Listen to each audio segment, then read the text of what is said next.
আজকাল আর সোনার মানুষ হতে কিন্তু কষ্ট নেই, সাধনার পথ কিন্তু একেবারে সহজভাবে আছে। আমরা যদি একটু লক্ষ্য করি তাহলে কিন্তু একদম সুন্দরভাবে চলতে পারি, একদম সোনার মানুষ হতে পারি, একটা দেবতায় কিন্তু কনভার্ট হতে পারি। খালি কয়েকটা কথা আমাদের মানতে হবে, একদম সহজ সরলভাবে। শ্রী শ্রী ঠাকুর বললেন একটা বাণীর ভিতরে, উষায় নিশায় মন্ত্র সাধন চলাফেরায় জপ, যথা সময় ইষ্ট নির্দেশ মূর্ত করাই তপ। তপ মানে তপস্যা। তপস্যা পাহাড়ে জঙ্গলে গিয়ে সে তপস্যার দিন শেষ, এখন কলিযুগের শেষাংশ। এখন কিন্তু তপস্যা বাড়ি বসেই করতে হবে। উষা নিশায় মানে সন্ধ্যা সকালে তার কাছে বসতে হবে।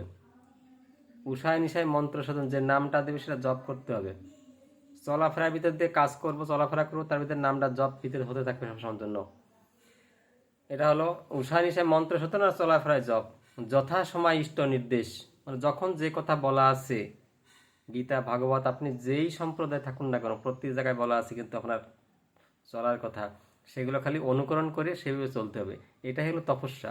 এভাবে করলে তপস্যা একদম মানে সাধনার শীর্ষে পৌঁছানো যাবে।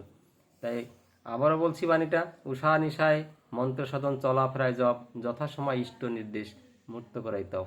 খুব ভালো থাকবেন।